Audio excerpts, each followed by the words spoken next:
Everybody, welcome back to channel. आज के video में हम बात करने वाले हैं एनआईटी दिल्ली के बारे में। एनआईटी दिल्ली के बारे में हम डिटेल एनालिसिस देने वाले हैं, कितना अच्छा कॉलेज है उसके बारे में पूरा रिव्यू देने वाले हैं। आज के वीडियो में मैं आपको बताऊंगा उसके कट ऑफ के बारे में, उसके प्लेसमेंट्स के बारे में, उसके कोर्सेज, फीस, एलिजिबिलिटी क्राइटेरिया के बारे में, उसके एडमिशन के बारे में, उसके रैंकिंग्स के बारे में, उसके प्लेसमेंट्स, टॉप रिक्रूटर्स के बारे में, कितनी अच्छी सैलरी है, कितनी अच्छी नहीं है, कैसे उसमें एडमिशन ले सकते हैं, पूरा एडमिशन प्रोसेस बताऊंगा एलिजिबिलिटी क्राइटेरिया के साथ। इसलिए आपको इस वीडियो में पूरी डिटेल एनालिसिस मिलने वाली है एनआईटी दिल्ली के बारे में। एनआईटी दिल्ली जिसे हम कहते हैं national Institute of technology Delhi, और क्या क्या जरूरत है आपको ये सब चीजें जानने के लिए, उस सारी चीजों के बारे में आज की वीडियो में कवर करने वाले हैं। तो चलिए बिना किसी देरी के वीडियो को शुरू करें। बात करते हैं क्विक ओवरव्यू के साथ एनआईटी दिल्ली के, जिसका मतलब है national Institute of technology Delhi. ये द्वारका दिल्ली में सिचुएटेड है। ये पब्लिक गवर्नमेंट इंस्टीट्यूट है, पब्लिक गवर्नमेंट टेक्निकल यूनिवर्सिटी, और ये one of the 31st NITs में आता है इंडिया पे। ठीक है, मतलब 31 एनआईटी टोटल इंडिया पे है, उसमें से एक एनआईटी में आता है। और अगर मैं इसकी NIRF 2022 रैंकिंग की बात करूं तो इसको 194th पोजीशन मिली थी इंजीनियरिंग कैटेगरी पे, और NIRF 2021 रैंकिंग में इसको 251 पोजीशन मिली थी इंजीनियरिंग कैटेगरी पे। इसमें जो बीटेक सीएससी कोर्स होता है वो सबसे ज्यादा डिमांडिंग और सबसे ज्यादा शॉर्ट कोर्स होता है। सारे स्टूडेंट्स उसमें लेने के बारे में, कोर्स के बारे में सोचते हैं। उसके कट ऑफ क्लियर करना पड़ता है पर बीटेक सीएससी में लिए, उसके बारे में मैं आगे आपको जरूर बताऊंगा। सेकंड बात करते हैं इसमें, अगर इस इंस्टीट्यूट में 5 डिपार्टमेंट है, 5 डिपार्टमेंट सारे कोर्सेज के लिए सेपरेट डिस्ट्रीब्यूटेड है। पहला डिपार्टमेंट है डिपार्टमेंट ऑफ अप्लाइड साइंसेज, दूसरा है डिपार्टमेंट ऑफ सीएससी जिसे हम कहते हैं कंप्यूटर साइंस इंजीनियरिंग, तीसरा है department of electrical and electronics engineering जिसे हम कहते हैं triple, department of ECE fourth है, मतलब जिसे हम कहते हैं इलेक्ट्रॉनिक्स एंड कम्युनिकेशन इंजीनियरिंग, पांचवा है डिपार्टमेंट ऑफ मैकेनिकल इंजीनियरिंग। इसी कैंपस की अगर मैं बात करूं तो एनआईटी दिल्ली का पूरा कैंपस है वो 51 एकर्स ऑफ लैंड में डिस्ट्रीब्यूटेड है। पूरा एरिया इसके 51 एकर्स ऑफ लैंड में है। और इससे अगर कोर्सेज की बात करूं, NIT Delhi 14 total courses offer करता है in all under graduate, post graduate and in doctoral level. और अगर मैं इसके बीटेक एमटेक प्रोग्राम की बात करूं तो बीटेक में इसके ईसीई कोर्स ऑफर होते हैं, ट्रिपल ई कोर्स ऑफर होते हैं और सीएससी। अब बात करते हैं एनआईटी दिल्ली की फैसिलिटीज और रिक्वायरमेंट्स के बारे में। बहुत ही अच्छी सुपर फैसिलिटीज इसमें एनआईटी दिल्ली में प्रोवाइड होती है सारे स्टूडेंट्स को। इसमें सेंट्रल लाइब्रेरी है, इसमें सेपरेट हॉस्टल है बॉयज और गर्ल्स के लिए, इसमें फिर बिग स्पेशियस ऑडिटोरियम है, बहुत सारे वेरियस इवेंट्स को इसमें हैंडल आउट करने के लिए। थर्ड में इसका कंप्यूटर सेंटर काफी अच्छा एक सेंटर लाइब्रेरी है इसकी कंप्यूटर सेंटर की।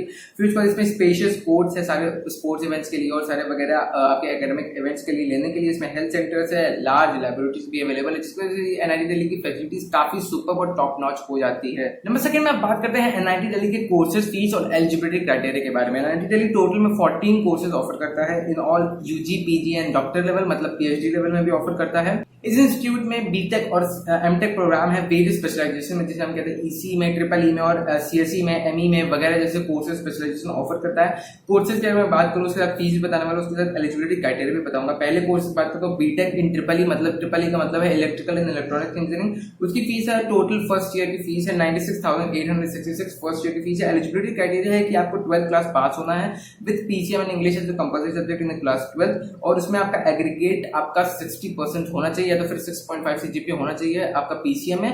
प्लस इसके बाद आपको जेईई मेंस भी क्लियर आउट करना है, जेईई मेंस में एक सिक्योर्ड रैंक लानी, तब जाकर आपको बीटेक ट्रिपल ई में आपको एडमिशन मिल सकता है। सेकंड कोर्स इसका बीटेक में ईसी जिसे हम कहते हैं इलेक्ट्रॉनिक्स एंड कम्युनिकेशन इंजीनियरिंग, इसकी फीस फर्स्ट ईयर की सेम है 96,866। इसकी एलिजिबिलिटी क्राइटेरिया भी सेम है कि आपको 12th क्लास पास होना with PCM as a compulsory subject and 60 और 6.5 CGPA in your PCM in aggregate, और आपका जेईई मेंस क्लियर आउट होना चाहिए। उसमें कट ऑफ, एक सेपरेट कट ऑफ होता है, उसको आपको क्लियर आउट करना है। सीएससी सेम के लिए, कंप्यूटर साइंस इंजीनियरिंग के लिए भी है। सेकंड में बात करते हैं एमटेक कोर्स के लिए। एमटेक कोर्स में अगर आपको एडमिशन लेना है तो इसकी फीस है 1.99 लाख पर ईयर की फीस है। और इसमें एलिजिबिलिटी क्राइटेरिया है कि आपको ग्रेजुएशन क्लियर करना है इन इलेक्ट्रॉनिक्स और टेक्नोलॉजी, मतलब है कि आपको या तो फिर बीई या बीटेक में आपको अपना ग्रेजुएशन कंप्लीट करना है, तो इससे आपके पास मास्टर्स डिग्री होनी चाहिए। और आप गेट एग्जाम इसके बाद देना है। गेट एग्जाम में आपको एक रिक्वायर्ड कट ऑफ है, वो आपको क्लियर करना है। उसको रैंक क्लियर करने के बाद इसमें एमटेक में एडमिशन ले सकते हैं। नंबर 4 में बात करता हूँ पीएचडी के बारे में। पीएचडी का फर्स्ट ईयर की फीस है 18,700 फर्स्ट ईयर की फीस है। इसकी एलिजिबिलिटी क्राइटेरिया है कि आपको पोस्ट ग्रेजुएट पास आउट करना है, क्लियर आउट करना है। अगर आपके पास मास्टर्स डिग्री तो आप पीएचडी कोर्स में ले सकते हैं इसमें एडमिशन। अब बात करते हैं कुछ और बीटेक कोर्स के बारे में, कुछ और डिटेल्स के बारे में बात करते हैं। 4 ईयर का on campus full time course है। इसमें एग्जाम के लिए जो एंट्रेंस एग्जाम जरूरी है इस बीटेक कोर्स में एडमिशन लेने के लिए वो है जेईई मेंस। जेईई मेंस के अलावा इसमें डायरेक्ट एडमिशन नहीं ले सकते। 3 स्ट्रीम्स ऑफर होती है इसमें, CSC, triple E and ECE, और इसकी फीस है 96,866 पर ईयर। एमटेक कोर्स की बात करूं तो 2 साल का on campus full time programme है। इसमें एग्जाम जो एक्सेप्ट होते हैं वो है गेट का एग्जाम। गेट एग्जाम में वैलिड कट ऑफ होना चाहिए, तब जाकर इसमें एमटेक में एडमिशन ले सकते हैं। स्ट्रीम्स है इसकी, बहुत सारी स्ट्रीम्स है। इसमें आपको सीएससी स्ट्रीम मिल जाएगी, डेटा एनालिटिक्स की स्ट्रीम मिल जाएगी, स्मार्ट मटेरियल्स एंड टेक्नोलॉजी की स्ट्रीम मिल जाएगी, ईसीई की स्ट्रीम मिल जाएगी, ट्रिपल ई की स्ट्रीम मिल जाएगी, कंप्यूटर एडेड कोर्स मिल जाएंगे वगैरह, जैसे बहुत सारे तरीके के एमटेक प्रोग्राम्स इसमें आपको एनआईटी दिल्ली में ऑफर हो सकते हैं। फीस है 1,98,500 per year to be precise. अब बात करते हैं popular college as compare to the NIT Delhi, मतलब एनआईटी दिल्ली के कंपैरिजन में कितने अच्छे से कॉलेज है। अगर आपको एनआईटी दिल्ली नहीं भी मिलता है तो आप इन सारे कॉलेजेस में एक कंसिडर कर सकते हैं सारे कॉलेज में एडमिशन लेने के लिए। इसके साथ साथ इसके एवरेज फीस पर ईयर की फीस भी बताऊंगा, पर ईयर की फीस एवरेज फीस, तो आपको एक कंपैरिजन मिल सकता है कि एनआईटी दिल्ली अगर आपको जेईई मेन से कट ऑफ क्लियर नहीं हो तो फिर आपको कौन कौन से कॉलेज अदर कॉलेजेस में एडमिशन लेने के बारे में सोचना चाहिए। फर्स्ट है डीटीयू, जिसे हम कहते हैं दिल्ली टेक्नोलॉजिकल यूनिवर्सिटी। इसका जेईई मेन से फी एडमिशन होता है। इसकी फर्स्ट ईयर की फीस है एवरेज फीस 2,32,000। सेकंड है Netaji Subhash University of Technology, जिसे हम popularly known as NSUT, New Delhi, बहुत ही पॉपुलर कॉलेज है। इसकी फर्स्ट ईयर की फीस है 2,23,500। थर्ड में आता है Indraprastha institute of information technology, जिसे हम कहते हैं ट्रिपल आईटी दिल्ली। इसकी फर्स्ट ईयर की फीस है 4,03,000। फोर्थ में आता है एनआईटी कुरुक्षेत्र, एनआईटी है, इसकी फर्स्ट ईयर की फीस है 58,964। फिफ्थ में आता है एनआईटी पटना, इसमें है फर्स्ट ईयर की फीस 1,38,000। सिक्स में है एनआईटी जलंधर, इसकी फर्स्ट ईयर की फीस है 1,64,000। सेवंथ में है एमएनएनआईटी इलाहाबाद, जिसे हम popularly known as NIT Allahabad, first year की फीस है 80,000।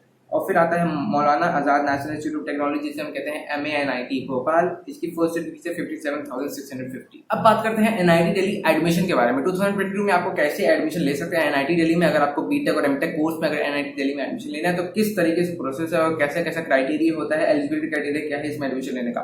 एनआईटी दिल्ली में आपको 4 ईयर का बीटेक प्रोग्राम ऑफर होता है। सीएससी सबसे ज्यादा डिमांडिंग कोर्स, और सीएससी का कट ऑफ है कि आपको जेईई मेंस में 634 रैंक से लेकर 7,129 रैंक होनी चाहिए आपकी। मैं जनरल न्यूट्रल कैटेगरी की बात कर रहा हूँ, और अगर आपकी अराउंड 10,000 की रैंक है तो आपको एनआईटी दिल्ली ऑफर हो सकता है जोसा काउंसिल में। और इसे बीटेक अगर आपको लेना है एनआईटी दिल्ली में तो इसका एडमिशन प्रोसेस है कि आपको जेईई मेंस में अपीयर होना पड़ेगा, जेईई मेंस एग्जाम देना पड़ेगा, उसमें एक वैलिड कट ऑफ, एक अच्छा सा रिक्वायर्ड परसेंटाइल, अच्छी परसेंटाइल लानी है, फिर उस पर अच्छा रैंक लाना है, अराउंड विद इन 15,000 10,000 के विद इन लाना है, तब जाके आपको इसमें जोसा काउंसिल में सीट अलॉट होगी। ठीक है, जोसा काउंसिल में आपको अपीयर होना पड़ेगा। और इसके अगर मैं बीटेक एलिजिबिलिटी क्राइटेरिया की बात करूँ, बीटेक एलिजिबिलिटी क्राइटेरिया है कि आपको 12th क्लास पास आउट होना है with PCM English as a compulsory subject, और आपका 12th क्लास में मिनिमम 60% या तो 6.5 सीजीपीए होना चाहिए, तब जाके आप बीटेक प्रोग्राम के लिए एलिजिबल हो पाएंगे। अब इसके सिलेक्शन क्राइटेरिया क्या है कि आपको जेईई मेंस एग्जाम देना है और आपको जोसा काउंसिलिंग में अपीयर होना है। उसके बाद अगर आपका वैलिड कट ऑफ आता है तो फिर आपका मेरिट लिस्ट में आपका नाम आ जाएगा, जिसकी वजह से आपको एनआईटी दिल्ली में पर्टिकुलर ब्रांच में, चाहे वो सीएससी हो, चाहे ट्रिपल ई हो, चाहे ईसी हो, उसमें ब्रांच में आपको बीटेक कोर्स में सीट अलॉट होगी। अब सेकंड में बात करते हैं MTech at NIT Delhi. MTech admission के लिए क्या क्या इंपॉर्टेंट है। एनआईटी में फुल टाइम का एमटेक कोर्स ऑफर होता है, 2 साल का प्रोग्राम होता है। इसमें टोटल में 15 स्टूडेंट्स का इनटेक होता है, मतलब 15 स्टूडेंट्स का टोटल एमटेक प्रोग्राम में एडमिशन दिया जाता है। 2 साल का प्रोग्राम है एमटेक के लिए।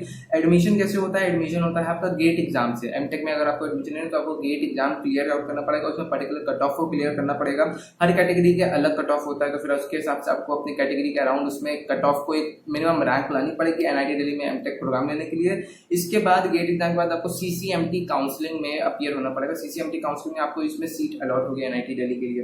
कैंडिडेट्स के लिए अगर मैं एलिजिबिलिटी क्राइटेरिया की बात करूं एमटेक प्रोग्राम के लिए, तो फिर आपको बैचलर्स डिग्री होना जरूरी है, ईदर इन बीई और ईदर इन बीटेक। आपके पास एक मास्टर्स डिग्री या तो बैचलर्स डिग्री होनी चाहिए विद एटलीस्ट 60 और 6.5 CGPA in your graduation level. Selection कैसे होता है, GATE exam followed by CCMT counselling. अब बात करते हैं दोस्तों फोर्थ में आपका एनआईटी दिल्ली कट ऑफ के बारे में। एनआईटी दिल्ली का कट ऑफ कितना होता है, बीटेक के कट ऑफ से मैं आपको बताने वाला हूँ इस वीडियो में। बीटेक के कट ऑफ में कितनी रैंक चाहिए आपको जेईई में, ताकि आपको बीटेक में एडमिशन मिल जाए, चाहे सीएससी हो, चाहे वो ईसी हो या फिर ट्रिपल ई हो। ठीक है, 3 कोर्सेज ऑफर होते हैं एनआईटी दिल्ली में, सीएससी, ईसी और ट्रिपल ई।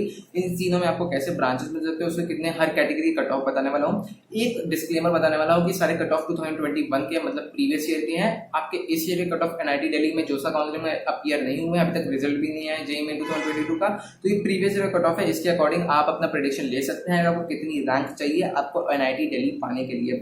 तो अगर मैं सीएससी ब्रांच की बात करूँ, सीएससी जो कि सबसे ज्यादा डिमांडिंग ब्रांच है कंप्यूटर साइंस एंड इंजीनियरिंग, उसमें जनरल कैटेगरी का अदर स्टेट का कट ऑफ है 623 से लेकर 5700 तक। होम स्टेट का कट ऑफ है 634 से लेकर 5792 तक। एससी कैटेगरी का अदर स्टेट का कट ऑफ है 954 से 1203 तक। होम स्टेट का कट ऑफ है आपका 614 से लेकर 1800 तक। एसटी कैटेगरी वालों का अदर स्टेट का कट ऑफ है 80 से 200 तक। होम स्टेट वालों का कट ऑफ है 1054 से लेकर 1304 तक। आपको अदर कैटेगरी कट ऑफ पूरी डिटेल में आपको वीडियो में दिख रहे होंगे स्क्रीन में, तो इस वजह से आपको और अच्छी तरह से एनालाइज कर पा रहे होंगे। ओबीसी कैटेगरी का मैं अगर अदर स्टेट का बताऊं, अगर आप अदर स्टेट में बिलोंग करते हैं आउटसाइड दिल्ली रीजन से, तो फिर आपको अदर स्टेट का कट ऑफ है 1290 से लेकर 2794 तक। होम स्टेट का कट ऑफ है 2024 से लेकर 4230 तक। ईडब्ल्यूएस कैटेगरी से अगर आप बिलोंग करते हो तो फिर आपका home other state cut off है 693 से लेकर 1170 तक, होम स्टेट कट ऑफ है 1008 से लेकर 1861 तक। तो ये तो होगा CSC branch cut off. Second में बात करते हैं ईसी ब्रांच के कट ऑफ। ईसी ब्रांच में जनरल कैटेगरी का मैं बात करूं तो अदर स्टेट का है आपका 6690 से लेकर 12777 तक, होम स्टेट का कट ऑफ है 8400 से लेकर 12370 तक। एससी कैटेगरी का कट ऑफ है 2037 से लेकर अदर्स होम स्टेट की अगर मैं बात करूं एससी कैटेगरी में तो वह 2600 से लेकर 4200 तक। एसटी कैटेगरी में अदर स्टेट के लिए है 591 से लेकर 1100 तक, होम स्टेट वालों के लिए 1900 से लेकर 2400 तक। ओबीसी वालों का अदर स्टेट के लिए है 3200 से लेकर 4300 तक, होम स्टेट वालों का 4300 से लेकर 6300 तक। ईडब्ल्यूएस का अदर स्टेट वालों का 1700 से लेकर 1800 तक, होम स्टेट वालों का 2100 से लेकर 3881 तक, ठीक है। और थर्ड में बात करते हैं ट्रिपल ई मतलब इलेक्ट्रॉनिक्स एंड इलेक्ट्रिकल इंजीनियरिंग में आपका जनरल वैल्यू का अदर स्टेट का कट ऑफ है आपका 13,000 से लेकर 15,000 तक, जो कि काफी सही है, मतलब 13 या 15 चल रहे हैं आपको एनआईटी दिल्ली में ट्रिपल ई मिल जाएगा। अदर होम स्टेट का कट ऑफ है 8,200 से लेकर 19,000 तक। एससी वालों का जो कि शेड्यूल कास्ट उसका आपका अदर स्टेट का कट ऑफ है 1,900 से लेकर 2,800 तक, होम स्टेट का कट ऑफ है 3,700 से लेकर 5,160 तक। एसटी वालों का अदर स्टेट का कट ऑफ है 917 तक, और अगर मैं होम स्टेट की बात करूँ तो वो है 2,749 तक। ओबीसी वालों का अदर स्टेट कट ऑफ है 4,551 से लेकर 5,700 तक, और होम स्टेट वालों का कट ऑफ है 6,800 से लेकर 9,000 तक। ईडब्ल्यूएस का अदर स्टेट वालों को बताऊं तो 2,400 से लेकर 1,600 तक है, और होम स्टेट वालों का 3,900 से लेकर 4,279 तक कट ऑफ है। ये सारे ऑल कैटेगरी से कट ऑफ है, जिसकी वजह से आप एनआईटी दिल्ली में एडमिशन ले सकते हैं वेरियस बीटेक प्रोग्राम में, चाहे वो सीएससी हो, चाहे वो ईसी हो, चाहे ट्रिपल ई। अब बात करते हैं एनआईटी दिल्ली प्लेसमेंट्स के बारे में। अगर मैं स्टैटिस्टिक्स के बारे में बताऊं तो प्लेसमेंट्स काफी अच्छी और धाकड़ प्लेसमेंट्स होती है। हर साल इसमें अच्छा प्लेसमेंट रिकॉर्ड का होता है, बहुत अच्छी अच्छी कंपनीज में आती है प्लेसमेंट्स, लोग बच्चों को रिक्रूट करके ले जाती है। प्लेसमेंट की अगर मैं रिपोर्ट्स के बारे में बात करूँ तो 73 रिक्रूटर्स विजिटेड द कैंपस इन 2021। पिछले साल 73 अलग अलग कंपनीज, बीटेक की कंपनी और टेक्नोलॉजी की कंपनीज, अगर वेरियस कंपनीज एनआईटी दिल्ली में बीटेक स्टूडेंट्स के लिए आई थी। 73 रिक्रूटर्स आए थे। हाईएस्ट प्लेसमेंट 2021 की बात करूँ बीटेक प्रोग्राम के लिए 46 लाख पर एनम था। एवरेज सीटीसी था 9.6 लाख पर एनम, जो कि काफी अच्छी बात है। स्टैटिस्टिक्स की अगर मैं बात करूँ तो पिछले साल 73 रिक्रूटर्स आए थे, कंपनीज आई थी। परसेंटेज ऑफ स्टूडेंट प्लेस्ड का वो था 89%। हाईएस्ट सीटीसी था 46 lakh per annum, average CTC था 9.6 lakh per annum. Average CTC CSC का सबसे हाईएस्ट था, सीएससी ब्रांच वालों का बहुत हाईएस्ट था। सीएससी ब्रांच का एवरेज सीटीसी था 12.2 लाख पर एनम, और 8.4 lakh per annum EC students के लिए था, 8.1 lakh per annum triple E students के लिए था। और मैं टॉप रिक्रूटर्स की बात करूँ तो उसमें टॉप रिक्रूटर्स है एडोबी है, ओरेकल है, सैमसंग, माइक्रोसॉफ्ट, स्विगी है, इंटेल है, कॉग्नाइजेंट है, कोड नेशन जैसे वगैरह टेक कंपनीज है जो कि बच्चों को बीटेक प्रोग्राम में रिक्रूट करके ले जाती है। तो दोस्तों ये थे complete detail analysis NIT Delhi के बारे में। आई होप आपको वीडियो काफी अच्छी लगी होगी। वीडियो अगर अच्छी लगी तो please like share subscribe my channel. मैं इस तरह की वीडियो और आपके लिए लाता रहूंगा। मिलते हैं नेक्स्ट टाइम, तब तक के लिए bye, take care, have a good day.